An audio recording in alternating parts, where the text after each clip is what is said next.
오늘의 말씀의 제목은요, 그래서 반만 뚝 잘라가지고 성찬의 의미만을 담은 아는데 모르는 성찬의 의미입니다.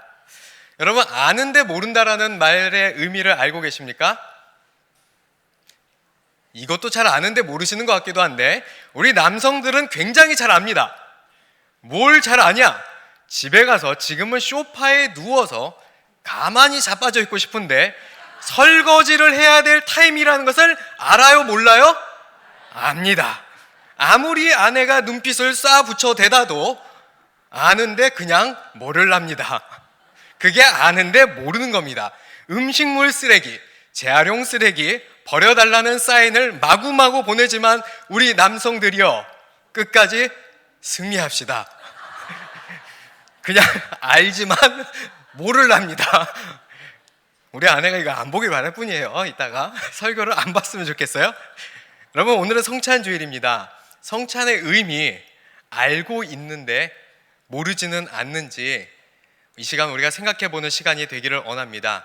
오늘도 저는 굉장히 뻔한 이야기를 들고 나왔습니다. 너무나도 뻔해서 모르는 사람이 아무도 없을 것입니다. 그런데 정작 우리가 성찬의 의미가 무엇입니까? 라고 질문을 한다면 여기 강대상에는 목사님의 성찬의 의미란 이런 겁니다 라고 다 얘기하면 알아, 뻔해, 다 알고 있어 라고 하지만 정작 성찬의 의미를 물어보면 자신 있게 이거다 라고 대답할 수 있는 사람이 몇이나 될까요? 애매모호한 머릿속에서 느낌과 이미지는 막 그려지는데 정확하게 성찬의 의미가 무엇인지 우리가 모를 때가 많이 있다는 것입니다. 우리는 성찬의 의미를 알고 있는데 모르고 있는 이 오묘한 말, 아는데 모르는 성찬의 의미로 지내고 있는 건 아닌지 이 시간 다시 한번 그 성찬의 의미를 생각해 보면서 특별히 이 성찬 주일을 예배를 나아가면 좋겠습니다. 먼저 우리가 이 성찬의 의미를 잘 알기 위해서는요, 당시에 있었던 그 만찬의 문화에 대해서 좀 알아야 됩니다. 그 당시에 초대교회 때 이 성만찬식을 했었던 이 만찬의 문화에는요, 첫 번째 이렇게 합니다. 빵을 두 손에 들고서 짧게 축복을 합니다. 우리 성경에 떡이라고 나왔죠. 우리는 옛날에 빵이 뭔지 모르니까 떡이라고 번역한 겁니다. 지금은 우리가 빵이 뭔지 아니까 빵이라고 얘기할게요. 빵을 두 손에 들고서 짧게 축복을 합니다. 그리고 빵을 자릅니다. 그리고 빵을 나누기 시작합니다. 많은 사람들에게. 그리고 나서 포도주를 손에 듭니다. 두 손에 들고, 그리고 아까 빵보다 더 긴 시간을 축복을 합니다. 그리고 참석한 사람들과 함께 그 포도주를 나누는 것입니다. 이것이 어떤 의미이냐면요, 이 성찬의 의미는 먼저 가벼운 거 먼저 나눠볼 텐데요, 공동체를 한 몸으로 세우는 것이 그 만찬의 의미가 있었다는 것입니다. 빵을 찢으며 그리스도의 찢기신 몸을 기억하며 한 분 한 분 빵을 나누는데 그리스도의 몸을 나누는 거잖아요. 다시 말하면 우리가 그리스도 안에서 한 지체임을 나누는 행위가 바로 그 만찬의 의미였다는 것입니다. 그것이 바로 성찬의 의미가 된다라는 것이에요. 우리가 그러니까요, 성찬을 대하면서 우리는 한 몸이라는 교회 공동체로서의 의미를 다시 기억하는 행위가 우리가 성찬을 대하는 행위라는 것입니다. 그런데 오늘 본문 말씀을 보면요, 이 성찬을 가지고 어이가 없는 일을 하기 시작하는 것을 확인할 수 있습니다. 고린도전서 11장 20절에서 22절까지를 보면 이렇게 말씀이 나와 있는데요. 그런즉, 오늘 본문에 있는 내용입니다. 그런즉 너희가 함께 모여서 주의 만찬을 먹을 수 없으니 이는 먹을 때 각각 자기의 만찬을 먼저 갖다 먹음으로 어떤 사람은 시장하고 어떤 사람은 취함이라. 너희가 먹고 마실 집이 없느냐? 너희가 하나님의 교회를 업신여기고 빈궁한 자들을 부끄럽게 하느냐? 내가 너희에게 무슨 말을 하랴? 너희를 칭찬하랴? 이것으로 칭찬하지 않노라. 무슨 말이에요? 가난한 자들을 배제하면서 만찬을 하고 있었다는 것이에요. 가난한 자들은 만찬의 거리를 가져올 수가 없었기 때문에 배제하기도 했다고 하고요. 더 중요한 것이 있는데 내용을 그대로 받아들이면 뭐라고 하냐면요, 너희들이 각자 먼저 갖다 먹는다고 해요. 이게 무슨 말일까요? 가난한 사람들은요, 일이 일찍 끝나요? 늦게 끝나요? 늦게 끝나요. 노동자들이어서 늦게 끝나고요, 부유한 자들은 그렇게 힘들게 일하고 살지 않았기 때문에 시간이 많이 있었습니다. 그러니까 그 부유한 자들이 먼저 모여서 만찬을 하는데 먼저 다 먹었다는 얘기예요.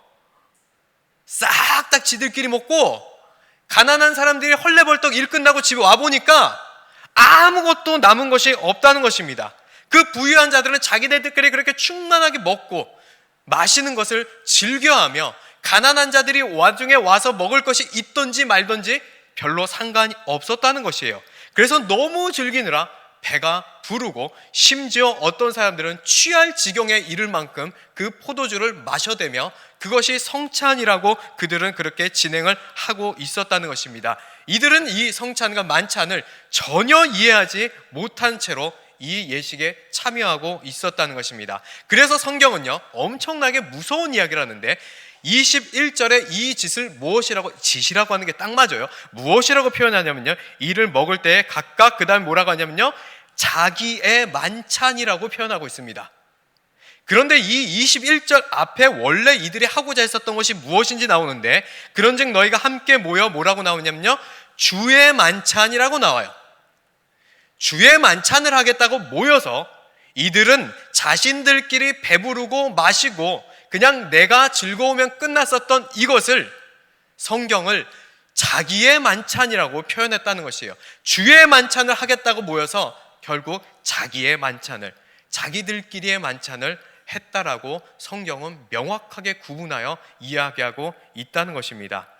그들은요, 여기서 그들은 부유자들입니다. 부유하고 정상적으로 살아갈 수 있었던 그런 사람들은 힘이 없고 지저분하고 땀냄새 나며 달려왔었던 그들이 먹든지 말든지 마시든지 말든지 자기들만 즐겁고 배부르면 그만이었던 것입니다. 우리가 오늘 예배를 생각해 보기를 원합니다. 우리는 예배를 나오면서 주변에 소외된 자가 이 성전에 들어올 때 돌보면서 예배를 드리고 계십니까? 내려올 때 확인해 보셨나요? 힘이 없어서 휠체어를 타야 하고 너무 허리가 아프거나 다리가 힘들어서 지팡이를 집으며 위험천만하게 계단을 내려와도 내가 모르는 사람이니까, 우리 교구 식구 아니니까, 여선교회에 있으니까 여선교회 일이겠지, 남선교회에 있으니까 남선교회가 하겠지 라고 하며 그냥 예배는 내가 드리면 잘 된다라는 생각으로 나만 예배 잘 드리고자 모여있지는 않습니까? 조금 더 이야기해 볼까요? 오늘 말씀처럼 그러면요, 가난한 사람을 생각해 보도록 하겠습니다. 혹시 우리 중에 너무나도 가난해서 헌금이 없어서 가져올 예물이 없어서 예물을 드릴 수 없는 그 자를 위해서 그 사람의 이름으로 내가 예물을 심어 주셔 보신 적 있으신가요? 우리는 나만 즐겁고 나만 배부르고 나 은혜 받으면 그것으로 예배를 잘 드렸다고 생각하며 예배에 참석하고 있는 것은 아니었는지 다시 한번 생각해 보기를 원합니다. 우리는 오늘도 예배를 드리면서 주변 누구도 내 시선에 들어오지 않는 주의 만찬을 하겠다고 왔지만 자기의 만찬으로 예배를 드리고 있는 우리의 모습은 아닌지 이 시간 이 성찬의 의미를 생각하며 다시 한번 생각해 보기를 원합니다. 이 성찬의 두 번째 의미로 다시 한번 이제 좀 더 깊은 의미를 나아가 보도록 하겠습니다. 좀 더 본래적 의미로 나아가 보도록 할 텐데요, 그 의미를 나누려면 우리가 한번 생각해 볼 것이 있습니다. 요한복음 6장 53절에서 오늘 말씀이 이렇게 57절 말씀이 성찬의 구절이 맨날 있는 거잖아요. 그런데 그 성찬 구절을 통하여서 마치 우리 성찬의 행위가, 이렇게 생각할 때가 있어요. 성찬의 행위가 죄를 씻어준다거나 그 성찬의 행위를 통해서 그리스도와 연합하게 되어 승리하는 삶을 살 거라는 뭔가 나에게 깊은 의미가 있어서 나에게 좋은 일이 될 것 같은 그런 의미로 성찬을 대하시는 분이 혹시라도 있으십니까? 성찬의 행위 자체가 우리에게 뭔가 의미와 능력이 되어 우리에게 나타날 것이라고 생각한다면 오늘 이따가도 읽은 그 성찬의 본문을요, 우리는 완전히 왜곡하고 오해하고 있다는 것입니다. 성찬은 성찬식의 그 예식과 행위 자체의 의미가 있는 것이 아닙니다. 그 성찬의 예식과 행위에 참여하는 그 믿음과 결단의 의미가 있다는 것입니다. 침례식 한번 물어볼게요. 침례식의 행위 자체에 의미가 있습니까? 그 행위 자체가 우리를 막 거듭나게 해요? 침례 들어갔다 나오면 거듭나는 건가요? 그래서 우리가 믿음도 없이 그냥 막 들어갔다 나오면 침례가 통해서 다 거듭나고 막 그렇게 될까요? 그 이야기가 마태복음 3장 6절에서 8절 말씀에 그대로 나오고 있습니다. 자기들의 죄를 자복하고 요단강에서 그에게 침례를 받더니, 이 말씀이 뭐냐면 침례 요한이 침례를 베풀고 있는 상황을 이야기하고 있는 것이에요. 그런데 요한이 많은 바리새인들과 사두개인들의 침례 베푸는 대로 오는 것을 보고 이르되, 독사의 자식들아, 누가 너희를 가르쳐 임박한 진노를 피하라 하더냐? 그러므로 회개에 합당한 열매를 맺고 라고 나오는 것이에요. 자, 바리새인과 사두개인들은요, 절대로 침례를 받는 사람들이 아니에요. 회개에 참여하는 자들도 아닙니다. 여기서 회개는 진정한 회개를 말하는 것이에요.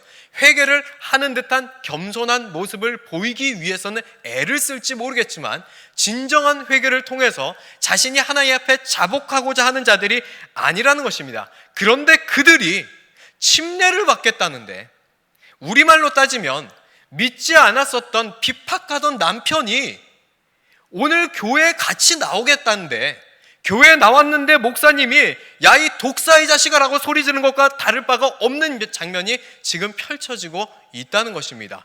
이 장면을 통해서 우리가, 이 이상한 장면을 통해서 우리가 생각해 봐야 할 것이 있다는 것이에요. 왜냐하면 짧게 설명드리자면 이 바리새인과 사두개인들은 침례를 받기 위한 어떤 회개를 통해서 하나님 앞에 내가 죄인됨을 깨닫고 이젠 내가 그리스도인으로 살아야 되겠다는 결단의 선포와 결단으로 그곳에 가서 침례를 받은 것이 아니라, 자신의 삶은 변화될 생각이나 도전하거나 바꿀 생각이 하나도 없는데 임박한 진노를 피할 수 있는 능력이 침례에서 나올 것 같으니까 그 침례의 행위를 통하여 그 능력을 소유하고 싶었다라는 것이에요.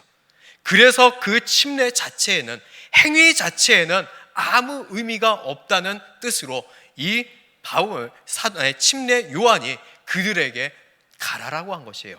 그리고 8절에 얘기하죠. 침례가 중요한 게 아니라 돌아가서 회개하고 그에 합당한 열매를 맺으라라고 얘기하는 것입니다.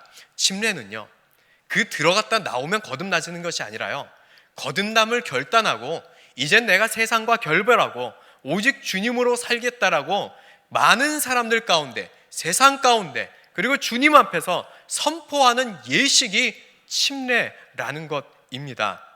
우리가 성경대학을 하고 있는데요, 제가 에스라를 강의하고 있습니다. 에스라 6장 20절에서 21절에도 그와 비슷한 이야기가 나옵니다. 바로 이런 말씀인데요, 제사장들과 레위 사람들이 일제히 몸을 정결하게 하여 다 정결함에 사로잡혔던 자들의 모든 자손과 자기 형제 제사장들과 자기를 위하여 유월절 양을 잡으니, 유월절 지내는 거죠. 21절에 사로잡혔다가 돌아온 이스라엘 자손과 자기 땅에 사는 이방 사람의 더러운 것으로부터 스스로를 구별한 모든 이스라엘 사람에게 속하여 이스라엘의 하나님 야훼를 찾는 자들이 다 먹고, 무슨 말인지 복잡하죠? 간단하게 설명드리도록 하겠습니다. 이스라엘 백성과 그 사람 말고도 이방인들도 유월절에 참석하여 그 음식을 먹었다는 얘기예요. 여러분, 이방인들이 유월절 음식 먹으면 됩니까? 안 됩니까? 안 됩니다. 그들에게는 자격이 주어지지 않았어요. 그런데 놀랍게도 지금 이 상황에서는 이스라엘 사람들 뿐만 아니라 누가 유월절에 음식을 먹으면 유월절에 참여하고 있다고요? 이방의 더러운 것으로부터 구별하여 이제는 하나님을 찾고 나 야훼 하나님만을 찾겠다고 하는 그 자들이 유월절에 참여하고 있는 모습을 우리가 말씀을 통해, 지금 읽은 모습 말씀을 통해 확인할 수 있다는 것입니다. 이 말씀은요, 유월절 음식을 먹으면 이스라엘 백성이 되는 것이 아니라 이스라엘 백성이 유월절 음식을 먹는다는 것이에요. 유월절 음식을 먹는 것 자체, 그 행위 자체가 어떤 능력이 나타난다는 것이 아니라 내가 세상 가운데서 이젠 세상과 구별하여 거룩한 모습으로 하나님만 찾겠다라는 그 결단의 행위로서 하나님 앞에 하나님을 기억합니다. 하나님을 기념합니다. 내가 세상에서 손가락질 받더라도 나 이곳에서 그 유월절에 참여합니다. 이렇게 참여하는 것이 그 유월절의 절기였다는 것입니다. 우리는 살아가면서 이렇게 수많은 성찬들을 하고 있을 것입니다. 그 성찬에 대해서 우리가 다시 한번 생각해보는 기회를 갖기를 소망합니다. 유월절 자체가 능력이 아니었습니다. 침례라는 행위 자체가 능력이 아니었다는 것입니다. 마찬가지로 성찬을 하는 행위 자체가 우리에게 능력이 나타나는 것이 아니라 침례에 참여하고자 하는 모든 것을 포기하는 그 결단, 유월절에 참여하고자 하는 이방의 모든 좋은 것들을 다 포기하는 그 믿음과 결단, 그리고 성찬에 참여하겠다라는 그 믿음과 결단이 하나님께서 보시고 우리를 하나님의 백성으로 인정해 주는 것임을, 그래서 그리스도와 연합한 자라고 인정해 주는 것임을 절대로 잊지 마시기를 바랍니다.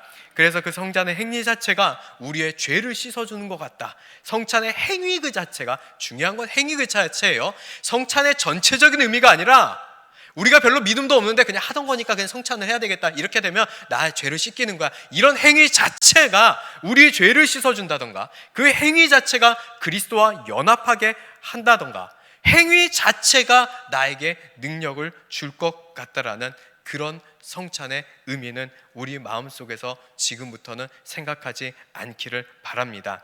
그런데 많은 신학자들도, 그리고 종교 지도자들도 이 성찬의 행위 자체에 어떤 의미가 있을까, 의미를 부여하기 위해 많은 노력을 했습니다.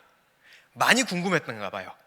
이 성찬을 행하기 전에 어떤 일이 일어나나 종교 지도자들이 막 주장한 것들이 있는데 제가 몇 개 알려드려 볼게요. 자, 여러분들 한번 생각해 보세요. 빵과 포도주가 우리가 먹을 때요, 이 실제 예수님의 몸과 피로 변한대요. 이거를 화채설이라고 합니다. 이렇게 아마 카톨릭은 아직도 이거를 생각하고 있을 거로 알고 있어요. 그 다음 성공회도 이거랑 비슷했었던가? 저도 이제 헷갈리네요. 아무튼 이런 이야기가 있고요. 또 뭐가 있냐면요, 마틴 루터가 주로 했다라고 이야기하고 있는데, 예수님의 몸과 피로 이 빵과 포도주가 변하기는 하는데요, 모양은 그대로 남아있대요. 참 연구 많이 했죠. 여러분 먹을 때 그 포도주가 갑자기 막 빵이 변합니까? 안 변하잖아요. 모양은 그대로 남아있다는 거예요. 그런데 실제로는 그것은 예수님의 몸과 피가 된다는 것입니다. 그것을 공제설이라고 합니다. 이것뿐만이 아닙니다. 빵과 포도주에 그리스도의 영이 임한다. 그래서 성찬을 대하는 행위에 의미가 있다라는 영적 임재설도 있습니다. 어떤 사람은 또 단지 상징일 뿐이다, 이거는 그냥 상징적인 의미만 있다라고 종교 지도자들끼리, 열심히 신학하는 사람들끼리 싸워 제껴대는 것이 바로 이런 설들이었습니다. 여러분 뭐가 맞는 것 같아요? 뭐가 맞는, 한번 해볼까요? 긴장되죠? 그래서 안 합니다. 뭐가 맞는 것 같습니까? 바퀴는 뭐가 맞습니까? 뭐가 중요해요 이게? 여러분 하나도 안 중요합니다. 사실요, 왜냐하면요, 성경에 적혀 있기 때문이에요. 성경에 누가복음 22장 19절에 적혀 있는데, 성찬의 의미가요, 또 떡을 가져 감사기도 하시고 떼어 그들에게 주시며 이르시되, 예수님께서 직접 얘기해 주십니다. 이것은 너희를 위하여 주는 내 몸이라. 너희가 이를 행하여 나를 기념하라라고 성경은 이야기하고 있다는 것입니다. 뭐라고요? 기념하라라는 것이에요. 그래서 오늘 본문에도 이렇게 나오죠. 고린도전서 11장 25절에 이렇게 나옵니다. 식후에 또한 그와 같이 잔을 가지고 이르시되, 이 잔은 내 피로 세운 언약이니 이것을 행하며 마실 때마다 나를 기념하라 하셨으니. 뭐가 맞는지 모르겠지만 아까 같은 수많은 설들 모르겠습니다. 저는요, 눈으로 본 것도 아니고 뭐 확인해 본 게 아니기 때문에 정확하게 모르겠습니다. 하지만 그건 논쟁을 하는 분들에게 맡겨두고 우리는 성경에 써 있는 대로 그대로 받아들이고 믿으면 된다는 것입니다. 성경에서 기념하라고 했으니 우리는 기념하면 되는 것입니다. 무슨 일이 일어나는지가 중요한 것이 아니라, 그래서 우리가 성찬을 어떻게 받아들이고, 그것이 다시요, 우리가 무슨 일이 일어나는지, 성찬을 대할 때 무슨 일이 일어나는지, 무슨 능력이 나타나는지, 그것이 중요한 것이 아니라, 우리가 성찬을 대할 때 이 성찬을 어떻게 받아들이고 내가 무엇을 해야 하는지, 그 성찬의 의미가 훨씬 중요하다는 것입니다. 여러분, 바로 방금 읽은 말씀처럼 나를 위해 몸이 찢기시고 피를 쏟으신 그 예수님, 나같이 구제불능 천박한 이 죄인이 뭐 그리 귀하다고, 우리의 생명 구원하시겠다며 죽기까지 사랑하신 예수 그리스도와 그 십자가의 사건을 기억하고 기념한다는 것임을 절대로 잊지 마시기를 바랍니다. 그렇다면 우리가 하나만 더 깊게 들어가 보도록 하겠습니다. 기억하고 기념한다. 그럼 이것은 무엇일까요? 이게 오늘 진짜 나누고 싶은 이야기입니다. 기억하고 기념한다. 기억했지. 기념. 그럼 뭐 이런 걸까요? 여러분 어떻게 생각하세요? 기억하고 기념한다? 기억했습니다. 생각났습니다. 내가 잘 기억하고 있습니다. 잊어먹지 않았습니다. 이것이 기억하고 기념할 것일까요? 우리가 이 시간 같이 잘 생각해 보려면요, 이 말씀을 잘 이해해 보려면요, 무엇이냐면요, 이사야 53장을 우리가 다시 한번 볼 필요성이 있습니다. 이것을 제대로 이해해야 그냥 기억하는, 나를 구원했구나 기념하고, 죄로부터 해방됐구나 기념하고, 기억합니다 기념합니다, 이것이 아니라는 것을 우리가 확실히 알 수 있습니다. 이사야 53장 4절에서 6절 말씀을 함께 보도록 하겠습니다. 그는 실로 우리의 질고를 지고 우리의 슬픔을 당하였거늘 우리는 생각하기를 그는 징벌을 받아 하나님께 맞으며 고난을 당한다 하였노라. 그가 찔림은 우리의 허물을 때문이요 그가 상함은 우리의 죄악 때문이라. 그가 징계를 받음으로 우리는 평화를 누리고 그가 채찍에 맞음으로 우리는 나음을 받았도다. 우리는 다 양 같아서 그릇 행하여 각기 제 갈 길로 갔거늘 하나님 야훼께서는 우리 모두의 죄악을 그에게 담당시키셨도다. 아멘. 너무나도 익숙한 말씀이죠. 여러분 너무나도 많이 보셨죠? 이 말씀 보고 어떤 생각이 드셨어요? 이 말씀을 읽으면서 우리가 병이 나왔습니다, 우리가 죄에서 해방되었습니다, 이것이 이사야 선지자에게 우리에게 가장 전해주고 싶었던 이야기입니까?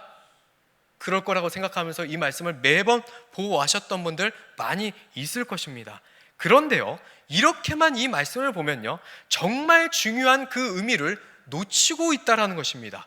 이 이사야가 말하고 싶었던 정말 중요한 의미를 놓치고 있었는데, 그 정말 중요한 의미는요, 바로 이것입니다. 내가 당해야 할 고난, 지금 우리 주님이 당하고 있다는 것이에요. 아무 죄도 아무 이유도 없이 우리 주님이 당하고 있다는 것입니다. 지금 예수님이 채찍에 맞으시는 게 내가 채찍에 맞아야 했던 것이고, 예수님이 창에 찔려 쏟으시는 그 피, 그거 내가 찔리고 피를 쏟아야 했다는 것입니다. 그 주님을 우리가 바라보고 있는 것입니다. 우리 예수님께서 아픔과 고통 속에 부르짖으셨던 그 모든 것이 원래 내가 짊어질 십자가, 그 위에서 내가 박혀야 됐었던 손의 못, 나의 고통과 나의 부르짖음이었다는 것이에요. 우리는 멀쩡한데 나 대신 예수님께서 그렇게 고통을 받고 있다는 것입니다.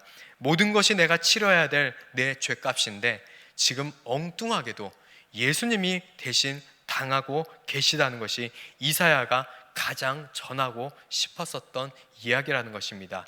그렇다면 이 말씀을 보면 우리는 무슨 생각을 해야 됩니까? 바로 우리는 예수 그리스도께 빚진 자라는 것입니다. 이사야 53장 말씀을 읽으면서요, 우리는 생각해 봤는지 모르겠지만요, 생각했어도 잊어먹지 않았는지 다시 한번 돌아보기를 원합니다. 이 말씀을 통하여 우리는 빚진 자라는, 우리는 그런 마음을 먹고 살아가야 된다는 것이에요. 내가 예수님께 빚을 졌구나, 내가 예수님이 하셨던 모든 것들이 나 때문이었다는 것을 기억합니다.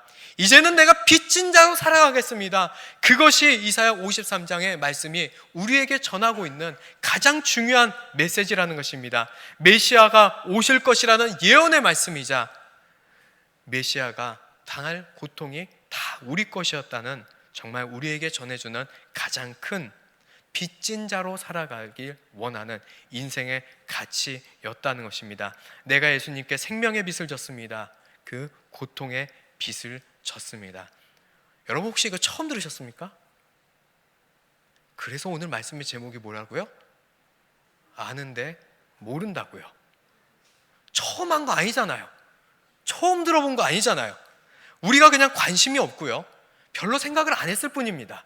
그냥 그저 이 자리에 나와서 기도해서 응답받기 원하고 예수님이 무엇을 바뀌셨는지 얼마나 고통스러우셨는지 별 상관 안 하고 그 피로 인하여 나 응답받으면 그냥 그만인 마음이 우리 안에 잠재되어 있지는 않았나. 우리는 생각해 보길 원하는 마음으로 아는데 모르는 성찬의 의미로 말씀을 전하고 있는 것입니다. 정말 알고는 있었는데 모르고 있었던 분이 우리 안에 있진 않았나, 내가 그러진 않았나 꼭 한번 다시 한번 생각해 보기를 원합니다. 우리가 이런 53장 이사야 53장의 말씀을 제대로 이해한다면요, 우리는 그저 나에게 예수님께서 질고를 지고 고통을 당하시고 내 병을 대신 짊어지시고 내 죽음을 대신 당하시고 내 대신 피 흘리시고 이런 것들을 보면서 그저 나에게 좋은 말씀, 은혜의 말씀, 복이 되었다는 말씀, 병이 나왔습니다, 구원받았습니다, 할렐루야, 아멘, 이렇게 못 외친다는 거예요. 이 말씀을 제대로 보면요, 마냥 이렇게 외칠 수가 없다는 것이에요. 그것이 사실이 아니라는 것이 아니라 우리는 몸부림을 칠 수밖에 없는 것이 이사야 53장의 원래 말씀이라는 것입니다. 마치 생각해 볼게요. 여러분, 내 부모가 죽고 있는데 그 앞에 가서 이제는 그 유산 다 내 거라고 할렐루야 그러시는 분 계십니까? 부모님이 죽는, 여러분, 이런 불효자식, 이거 그런 없잖아요. 나 같은 불효자식, 정말 엉망진창으로 살아오며 부모님한테 모든 걸 다 빼먹기만 했었던 불효자식, 그런 나를 위해서 평생을 키우기 위해 자신의 몸 바쳐 일하신 그 부모님의 손 잡으면서 이렇게 얘기하지 않겠어요? 고맙습니다 아빠, 고맙습니다 엄마. 그리고 어떻게 살겠어요? 이제 부모님 평생 바라왔었던 그 소원 내가 꼭 지킬게, 손잡고 그러지 않으시겠습니까? 그 앞에서 유산이 내 거다라고 할렐루야 하고 계시겠어요? 여러분, 그런 사람은요, 정말 호로 시작하는 뭐라고 하고 싶어요. 다 아는 것 같아. 호로 여기까지 하겠습니다. 여러분, 우리가 이 성찬을 통해 예수 그리스도를 기념한다는 것은 바로 이런 것입니다. 나를 위해 살을 찢기고 피를 흘리시고 십자가를 지신 예수님, 내가 예수님께 빚졌습니다. 예수님께서 나의 죽음을 대신하셨으니 이제 내가 예수님의 삶을 대신하겠습니다. 아니, 감히 내가 예수님의 삶을 대신할 수는 없겠지만 그 예수님의 삶을 흉내라도 내보며 주님의 삶을 살아가겠습니다. 바로 그 빚진 자로서의 믿음과 결단이 오늘 하고 있는 이 성찬의 예식이라는 것입니다. 그것이 성찬을 통해 기념한다라고 얘기하는 바로 그 의미라는 것입니다.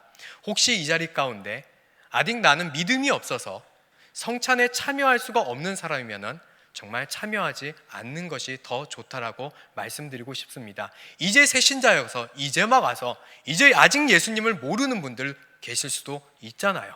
뭣도 모르고 이 성찬을 대하며 내가 나아가는 것이 아니라 조금 더 우리 마음속에 큰 결단을 했으면 좋겠어요. 저는 모두가 성찬에 참여하기를 원하지만 그 결단이 먼저이기를 더 원합니다. 그래서 고린도전서 11장 27절 29절 오늘 본문 말씀인데요, 다시 한번 읽어보도록 하겠습니다. 그러므로 누구든지 주의 떡이나 잔을 합당하지 않게 먹고 마시는 자는 주의 몸과 피에 대하여 죄를 짓는 것이니라. 사람이 자기를 살피고 그 후에야 이 떡을 먹고 이 잔을 마실지니 주의 몸을 분별하지 못하고 먹고 마시는 자는 자기의 죄를 먹고 마시는 것이니라. 이 마지막 말씀 이제 마음에 와 닿으시는 분 계신가요? 오늘 말씀은 이제 끝입니다. 여러분 어떠신가요? 이 뻔한 이야기가 언제부턴가 잠시 잊어버리고 있었던 이야기가 되지는 않으셨는지, 정말 지루한 얘기 잘 들으셔서 감사합니다. 처음부터 얘기할 거 지루할 거라고, 마음 단단히 먹으라고 지금 와서 얘기했네요. 그런데 이 지루하고 이 모두가 다 알고 있는 이 뻔한 얘기가 뻔해지지 않은 지금 시대가 때로는 너무나도 슬픈 것 같습니다. 오늘 성찬을 대할 때 그런 의미임을 우리가 다시 한번 생각해 보시기를 바랍니다. 그래서 우리가 성찬을 아는데 모르는 자가 되지 않기를 바랍니다. 내가 당해야 했던 채찍, 내가 쏟아야 했던 피를 예수님께서 당하셨음을 기억하시면서 예수님께 빚진 자의 삶을 살겠다고, 이제는 내가 예수 그리스도의 삶을 살아가겠다고, 나는 죽고 예수 그리스도의 삶을 살겠다고 결단해 주시기를 간곡히 바랍니다. 주의 십자가를 기억합니다라고 고백하며 우리가 그렇게 성찬에 참여하는 오늘 성찬 주일 예배가 되시기를 예수님의 이름으로 축복합니다.